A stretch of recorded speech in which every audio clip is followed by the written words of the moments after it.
Sarah was wandering around when she suddenly picked up a message in a bottle. As soon as she opened it, she gasped in horror. The crumpled piece of paper was covered in blood and read SOS, stranded on a cliff. Her father grabbed his phone and dialed 911, shouting at the dispatcher that based on the current, the victim must be somewhere upstream. The rescue team received the alert and mobilized all personnel. They brought along search dogs and even a helicopter. But to be honest, searching for someone in an 8,000-hectare pristine jungle was like looking for a needle in a haystack. Captain Mike made a quick decision to split the team into two groups. The helicopter team would conduct aerial reconnaissance, while the ground team remained on standby. Following Sarah's father's theory, they searched upstream and eventually found the unfortunate victim clinging to the edge of a cliff. The helicopter hovered directly above the cliff, with the rotor blades creating a whirlwind that swept up debris. Firefighter Eddie rappelled down to the scene. The man, weak and disoriented, explained that he had fallen 5 days earlier, suffering a severe fracture to his right leg. His phone had long since died, and in a desperate attempt to signal for help, he had come up with the idea of using a message in a bottle. Seeing that the man was on the verge of dehydration, Eddie quickly administered an electrolyte solution and secured his injured leg with a first aid splint. But when it came time to evacuate him, the guy suddenly refused, insisting he had to stay to complete his treasure hunt mission. Eddie rolled his eyes, thinking the guy must have hit his head, and without hesitation, strapped him into a rescue harness and signaled the crew to pull him up. The paramedic Sarah had already set up the stretcher on the ground, but the madman was still thrashing around on it, muttering nonsense about treasure maps. Eddie suddenly perked up. What treasure? It turned out that a billionaire writer had died last week. Before he died, he created a treasure hunt worth $50 million. After the news was confirmed by his assistant, the entire city went crazy. Now the streets were filled with treasure hunters. Some were being attacked by ants. Others had blown up gas pipes. The most extreme were two old men swinging metal detectors at each other in the street. Even the police couldn't pull them apart. In just a few days, 17 people were sent to the emergency room, and over 20 were arrested. The rescue center's phone was ringing off the hook. Eddie and his team ran to the scene until their legs were shaking. The most absurd part is that even the firefighters were tempted. Sarah swore she'd be the first to find it. Captain Mike pretended to be calm, but at night he secretly studied the treasure map at home. His wife Jessica, who was a police officer, caught him red-handed. The two decided to team up, but the problem was that the clues left by the wealthy man were a riddle poem. Follow the river / cranes and gray bridges / in the croaking of bullfrogs / under the narrow willow tree. Eddie suddenly remembered when he rescued the crazy man who broke his leg. He kept asking if he had seen a willow tree. Just then, they received another call. A couple analyzed the clues and concluded that the treasure was buried in someone else's garden. The boyfriend took out his tools and found the exact location. He swore that he could smell the money. Just then, the owner discovered them and shouted at them to leave immediately. This guy actually played a trick, telling his girlfriend to continue digging for the treasure. But as soon as she walked over, she realized something was wrong. It turned out to be a septic tank filled with methane, and the girl was about to suffocate. The firefighters arrived at the scene, threw an oxygen mask to the girl, and quickly rescued her. At this point, the firefighters and police were on the verge of breaking down from the series of absurd incidents. Soon, the fire department received another call from the writer's assistant, who reported that someone had forced their way into the writer's house. He suspected it was treasure hunters. Officer Jessica had her gun loaded and crept into the villa along the wall. However, the writer himself was standing in the study, leisurely sipping whiskey. The police were stunned. It turned out he wasn't dead, and even his assistant had been deceived. The assistant angrily called him a bastard, saying that after 15 years of loyal service, the writer had excluded him from his will. The police then asked the writer why he had orchestrated this treasure hunt, causing the entire city to go off the rails. The writer looked smug and said it was for his new book about a treasure hunt. The movie rights had already been sold to a film company, and even Tom Cruise was set to star. But he had lost his inspiration and didn't know how to end it, so he came up with this plan to fake his own death and orchestrate a treasure hunt. Now everyone who participated in the treasure hunt had become material for his writing. The police were furious and ordered him to stop the game immediately, or he would be arrested for fraud. But the writer remained calm, saying that he hadn't committed fraud because he had really bought the treasure. The police went back and made the writer's fake death public. Upon learning the truth, the firefighters were stunned. They never expected the Joker to be themselves. That night, the police officer and his captain husband couldn't help but joke about it. However, when they mentioned the unpublished novel, he suddenly thought of something. Isn't the title the name of a river in the city? The two rushed over to check. Everything mentioned in the poem about the Grey Bridge and the egrets by the river was found here. However, just as the two were marveling at their own cleverness, a familiar voice came from behind them. "Ha! so everyone guessed the answer. There's no choice but to agree that whoever finds it gets a share. Dividing 50 million into 6 parts is still a significant amount, so everyone immediately went to look for another clue in the poem. It was a narrow place under a willow tree. This must be the place, but someone had beaten them to it. It was a new member of the fire department. It seemed they would have to add another person. However, when everyone opened the treasure chest with joy, they found that there wasn't even a single coin left. Had they been deceived again? All the team members couldn't stand it and drove straight to the writer's house to demand an explanation. But strangely, the writer's door was wide open. The police immediately had a bad feeling. When they entered the house, they saw that something had indeed happened. The writer was really dead this time. They checked the surveillance footage and saw that a pregnant woman had come to the writer's house earlier, pretending to be a delivery person. Wait. This pregnant woman looks familiar. It turned out that she had appeared on the news. Her husband had almost lost his life while treasure hunting. She had a motive for the crime, but after interrogation, the woman said that she didn't kill him. It turned out that she had gone to the writer to end the charade, but the writer not only refused but also humiliated her. The woman, enraged, smashed the writer's expensive vase to pieces. Who would have thought that the writer, overcome with emotion, would suffer a heart attack? The woman wanted to call for help, but thinking of her husband, who was paralyzed in bed, she ultimately chose to remain silent and left the scene. However, there was still one question: where did the 50 million go? At this point, the police thought of the writer's assistant. Since the treasure box was bought by the writer's assistant, could the assistant have secretly taken the treasure because the writer didn't include him in his will? Soon, the police received information confirming their suspicions. The assistant had already fled to the Maldives yesterday. So, was the assistant's behavior a crime? The naughty child Jack caused trouble. He knocked over a bucket of lubricant, causing Nurse Mary to fall and hit her head. Mary dropped her keys on the ground, and the oxygen tank valve was also knocked open. But she didn't notice any of this. When she put the oxygen tank back in place and was about to lock the door, Mary found that the door was stuck with the keys. She pushed hard, and the entire hospital was instantly engulfed in flames. The fire department rushed to the scene, extinguishing the fire while evacuating people and rescuing those trapped inside. Considering that the explosion occurred in the maternity ward, the captain ordered that the nursery be prioritized. They set up a ladder and used a relay to safely bring the babies out one by one. Just when they thought all the babies had been saved, a father stopped the captain and said that his newborn daughter and 8-year-old son Parker were still inside. It turned out that before the explosion, a nurse had taken his daughter for a checkup, and Parker had followed her, so they weren't in the nursery. At that moment, the rescue center received a call for help. It was Parker. The little boy woke up in the rubble and found that the nurse had died, but his sister was okay. He quickly picked up his sister and used the phone on the table to call 911. The operator asked him to give the room number. Parker looked out the window and said it was 318. The dispatcher told him to stay where he was, and the firefighters rushed to the 3rd floor, but the entire floor was on fire. So the firefighters had to use fire extinguishers to force their way in. When the team found room 318, it had already been engulfed in flames. The dispatcher and firefighters were devastated, thinking that the 2 children had perished. Suddenly, the rescue center received another call. They were still alive.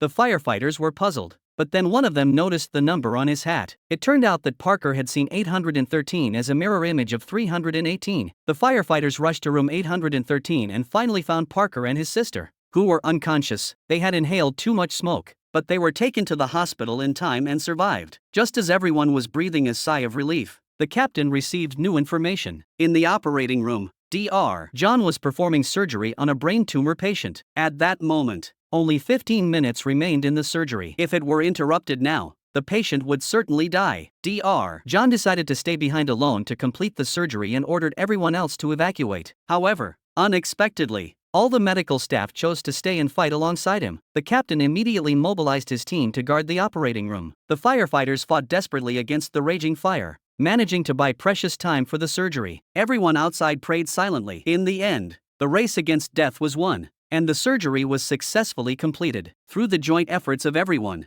they once again created a miracle of life. On the other side, Grandpa Tom's one mistake wiped out the entire firefighting team. This is what happened. Tom put a chicken roll wrapped in aluminum foil in the microwave, then turned around to watch the World Cup. The microwave oven instantly sparked, and the aluminum foil caught fire. Tom panicked and tried to grab the burning chicken roll with his bare hands, but it was too hot, so he threw it into the trash can. Now the trash can was also on fire, and the flames were getting bigger and bigger. Tom finally remembered to call 911. Unfortunately, the place was a feed processing plant. By the time the fire department arrived, The entire factory was engulfed in flames and the fire had reached level 4. The firefighters fought desperately to extinguish the fire and rescue people, but the fire was so intense that the water tankers quickly ran out of water. At that critical moment, firefighter Mike remembered that there was a fire hydrant by the roadside. He ran over, connected the hose, and the firefighters finally saw hope. Just as the water began to spray out, the dispatch center suddenly received an emergency notification. They learned from the factory maintenance workers that there was a large amount of ammonium nitrate fertilizer stored in the factory, which would explode if exposed to fire. Mike rushed toward his teammates, screaming at the top of his lungs for them to evacuate, but it was already too late.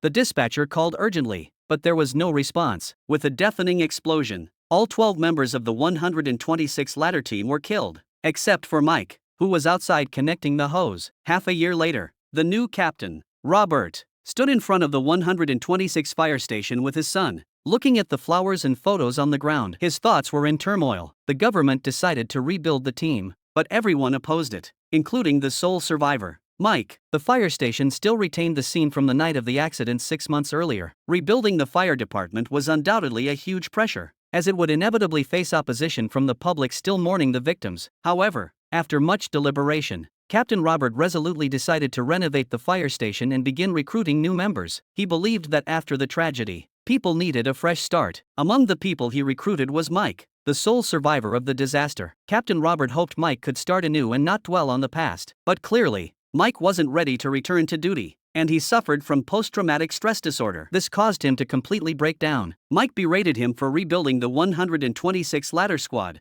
for discarding the photos of the fallen firefighters, and for renovating the fire station. These were the traces of the 126 ladder squad, and they should be forever remembered. He stormed off, but when he reached the firehouse garage, he saw the memorial wall. All the photos of the fallen firefighters were carefully framed, with the words "Forever Remembered, 126 Squad" written above them. Captain Robert then walked over slowly and said that the first thing he did when he rebuilt the fire department was to install this memorial wall. Before every emergency call, they gather here both to honor the fallen and to carry on their legacy. Mike finally understood that the best way to honor the deceased is to continue their mission. Over here, Amy clutched her lottery ticket tightly and prayed to God, "Please let me win the jackpot." Suddenly, a shower of cash fell from the sky, and Amy screamed with excitement. The bystanders were all stunned. In an instant, the entire street descended into chaos. Some people climbed streetlights to grab money, while others fought over a single bill. Just then, there was a loud bang. A man in a suit crashed through the roof of a car parked by the roadside. The fire department received the alarm and rushed to the scene. They discovered that the man who had jumped was billionaire James. Incredibly, despite falling from the 20th floor, he only suffered broken legs, with the rest of his body unharmed. Captain Tom was shocked and asked the crowd, "Are you sure he jumped from the top floor?" James lay on the stretcher and joked, "Even suicide failed. I guess I'll have to jump headfirst next time." It turned out that his wife had divorced him. His son had cut off all ties with him, and even his last friend had sued him in court. Tom tried to comfort him. "At least you still have money." James smiled bitterly and said, "Money ruined my life." Amy suddenly interrupted, "Where did you get the money?" James said indifferently, "I won the lottery." When Amy heard this, her face turned pale and she tore the lottery ticket into pieces and threw them into the air. "You mustn't give the wrong Valentine's Day gift, or you'll lose your life in a minute." Emma and David had just finished their candlelit dinner and were about to open their gifts. Emma opened the box and her face fell instantly. "Chocolate? I wanted chocolate diamonds, not chocolate that looks like diamonds." David laughed out loud and said, "What were you thinking?" Emma saw his attitude and immediately exploded. David didn't put up with her and stood up to leave. Emma panicked and quickly grabbed him. She didn't expect David's next words to be his own death sentence. David laid it out, "Don't force me to break things off. You're not my only girlfriend. I have to rush off to another date. The chocolates I gave you are all the same." These words were too much for the neighbors, who immediately called the police, saying there was a huge fight next door. Police officer Lisa rushed over. Emma explained that she had just been dumped by David, the Prince of Hearts, and that they had had a big fight before he left. Lisa sympathized with her and comforted her while conducting a routine check of the room. After searching around, she didn't find anything unusual, but the wound on Emma's arm caught Lisa's attention. Emma quickly covered the wound and said it was an old injury. At that moment, Lisa received a new assignment, so she didn't think much of it and left Emma with her business card. As soon as Lisa left, Emma rushed into the kitchen, grabbed a kitchen knife, and opened the pantry door. Not long after, Emma invited Lisa to her house to thank her for her comfort. She not only gave her a gift but also poured wine to entertain her, accidentally spilling some on Lisa. When Lisa went to the bathroom to clean up, She found the cabinet filled with psychiatric drugs and fresh bloodstains in the bathroom. Feeling something was wrong, Lisa pulled out her gun and searched the room. When she turned on the light in the study, she was instantly terrified. David had been dismembered and glued back together with glue. Suddenly, Emma held a gun to Lisa's head and said, "You shouldn't have come in. The glue isn't dry yet. He's not ready to see anyone." Then Lisa was tied up, along with David's other girlfriend, Mia. It turned out that Emma had killed David and used his phone to lure Mia over. Now she had a crazy plan. She thought David had changed his mind because of his heart condition, and that Lisa had an honest heart, which she would dig out and give to David so that he would be faithful. As for Mia, she had to be silenced. Just as Emma raised her knife, Lisa suddenly fought back and subdued her. It turned out that Lisa had secretly broken free from the tape while Emma was showing off her plan. At that moment, the doorbell rang again. It was David's third girlfriend, Zoe. In the end, Lisa tells Mia and Zoe the truth and reminds them to be careful when choosing men. It seems that giving gifts on Valentine's Day is really an art. It could even be deadly. On this day, Susan went all out to get a toy for her daughter Amy. She even took out pepper spray and caused a scene in the supermarket. In the end, the police came. Here's what happened. Susan finally found a parking spot, but a guy named Jack snatched it right away. She tried to reason with Jack, but he ignored her and walked away, leaving Susan furious. Susan's behavior in the supermarket was even more outrageous. As soon as she opened the door, she was knocked over by the crowd. Susan couldn't help but complain about the lack of manners in this so-called developed country. She asked a staff member named Tom where the dancing toy duck was, but Tom just pointed in a random direction and left. Susan had no choice but to look for it herself, only to find that the toy was as popular as this year's Bubble Mart toys, with everyone scrambling to get one. Just as Susan finally managed to get the last one, someone snatched it right out of her hands. Susan completely lost it. She pulled out her pepper spray and started spraying it everywhere. When someone tried to pick up the empty can, she launched into indiscriminate attack mode. "Do you have any morals?" Susan shouted. "Christmas is supposed to be a warm and happy time." Just then, Santa Claus appeared. Susan said tearfully that she just wanted to buy a gift for her daughter. Santa Claus understood and asked her to hand over the pepper spray. Guess what happened next? Susan thought for 3 seconds and sprayed Santa Claus as well. In the end, the police took Susan away on charges of intentional assault. The firefighters prepared to take Santa Claus to the hospital. A little boy asked worriedly if Santa Claus was going to die. Straight guy Mike said the truth, he won't die, and he's not the real Santa Claus anyway. The children's childhood fantasies were completely shattered. On the other side, the old men and women in the nursing home were competing with each other fiercely. Ruth was showing off her new bracelet. Erin immediately showed off the diamond necklace around her neck. She said smugly that her husband George was going to give her the latest diamond bracelet for their wedding anniversary. George was confused, but for his wife's sake, he reluctantly agreed. At that moment, the director said there was a strange smell in the basement and asked the nurse Tom to check it out. Erin quickly signaled to George, who volunteered to go with him. The director was still uneasy and asked Tom to go with them. When they arrived at the basement, while Tom was looking for the key, George quickly opened the door to the church across the street to check. Seeing that everything was fine, he just let out a sigh of relief when Tom suddenly turned on the light. The spark caused an explosion.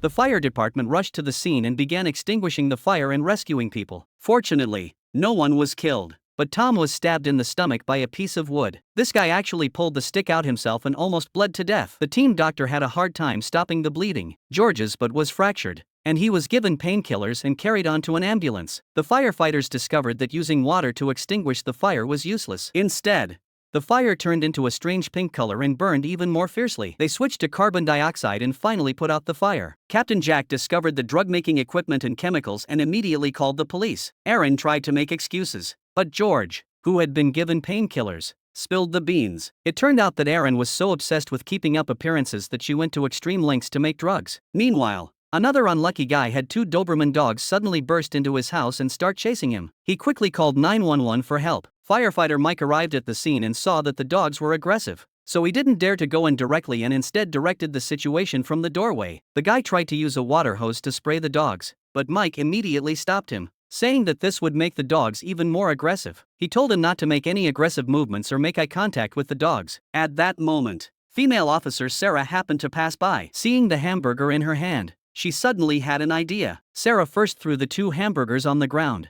and the vicious dogs were indeed attracted by the food. While the dogs were eating, Mike opened the storage room door, and Sarah threw the remaining hamburger inside. The 2 dogs followed the scent inside, and Mike immediately closed the door, resolving the situation. The guy showered Sarah with compliments, calling her the smartest and prettiest policewoman. He flattered Sarah so much that her face turned red. They took the dogs to the animal shelter. But Sarah suddenly felt something was wrong. When they arrived, both the front and back doors were securely locked, so the dogs couldn't have gotten in on their own. The only explanation was that the dogs belonged to the house. At that moment, the real homeowner, David, returned. He looked confused and asked the police where his dogs were. The next day, the police found the guy's criminal record and tracked him down to a chicken farm. I've never seen such a brutal rollerblading competition where it's a matter of life and death. Each team consists of 4 blockers and 1 scorer. When the game starts, the blockers rush out first, followed by the scorers who break through the blockade and rush forward. Each time they pass an opponent, they score a point. After several rounds of intense collisions, the blue team's scorer, Buck, rushed to the front. This guy suddenly used a dirty trick and swept his leg out. The red team's Hendrix reacted quickly and jumped over. But the moment he landed, a shiny steel spike suddenly sprang up from the floor. In the second round, the red team's scorer, seeking revenge, directly knocked over a blue team member. The members behind him couldn't dodge in time and fell one after another. Tommy was the unluckiest of them all, landing right on top of the steel spike. His teammates were terrified and quickly pulled out their phones to call 911. The fire department and paramedics rushed to the scene. Team Dr. Simmons quickly checked Tommy's condition. He put a neck brace on him, administered saline solution, and used a bandage to secure the steel spike. The firefighters grabbed a pair of hydraulic cutters and cut the steel spike with a loud crack. When they turned Tommy over, they realized the situation was serious. His arm was twisted into a bizarre S shape, and they couldn't feel a pulse. If this continued, his entire arm would be ruined. The captain clenched his teeth, closed his eyes, and recalled the traditional Chinese bone-setting techniques he had learned in the past. With a sound that made everyone's teeth ache, Tommy let out a scream like a pig being slaughtered. But this time, the risk paid off. His pulse finally returned. Tommy cried and thanked the rescue team, not forgetting to praise the wonders of traditional Chinese medicine. That day, the owner of a used car dealership, in an attempt to attract customers, brought in a violent bull weighing a ton. The giant beast, which went berserk at the sight of red, quickly turned the scene into a bullfighting arena. Meanwhile, Jack, who had just gotten his driver's license that morning, arrived excitedly to look at the cars. He immediately set his sights on the red sedan. Jack confidently got into the car, but as soon as he started it, he shifted into the wrong gear. The bull was instantly driven mad by the bright red color. The bull charged through the crowd and then straight toward the red car. It then rammed another car, flipping it over. The owner tried to get out and escape, but soon, firefighters arrived at the scene, which was already in complete chaos. Several people were injured by the bull, and medics rushed to treat their wounds. Strangely, the bull responsible for the accident had vanished without a trace. For safety reasons, the firefighters each grabbed an axe and began searching along the bull's footprints. Suddenly, a low, powerful voice made them raise their axes in alertness. However, they soon found the bull stuck with its neck caught in a pile of wrecked cars. Animal experts quickly injected it with a sedative while warning the firefighters that even after being sedated, the injured bull was still easily startled, so they had to be extra careful during the rescue. The captain slowly approached the bull and spoke softly. "I've saved dogs from mud, cats from trees, and even helped a poor widow, but this is my first time saving a bull. Bull, give us a break. We promise to get you out, but don't charge me or my team." After speaking, he signaled to his team to begin cutting the car's pillars. However, the loud noise from the chainsaw startled the bull, causing it to struggle violently. The captain immediately called for a halt and continued to calm it down. "I know you're scared, but we're really here to save you." Amazingly, the bull seemed to understand and slowly calmed down. The team members took the opportunity to finish cutting. They carefully moved the pillar aside, then used ropes to secure the bull's horns and slowly pulled it out, handing it over to animal experts. Before leaving, the captain didn't forget to remind the bull, "Be good from now on. Don't cause any trouble." The daring rescue finally came to a successful conclusion. On the other side, Jackson trembled as he dialed 911, his voice hoarse as he said his mother, Martha, was in trouble and lying on the bed unresponsive. Dispatcher Lisa immediately dispatched an emergency response team to the scene. Jackson insisted that Mrs. Martha had been fine just moments ago. He had only gone to the kitchen to cook some noodles, and when he returned, something was wrong with his mother. A strong, foul odor hit them. Team member David whispered to Captain Mark that she had been dead for at least 3 days. Jackson suddenly flew into a rage, demanding to know why they weren't doing anything to save her. When firefighter Amy clearly told him that his mother had passed away, Jackson screamed hysterically, insisting that his mother was just resting and that he had heard her humming a song just a moment ago. Captain Mark judged that Jackson might have mental health issues. He was about to ask David to contact the coroner when Jackson suddenly pulled out his family's heirloom samurai sword from the wall. "My mother isn't dead. You must save her."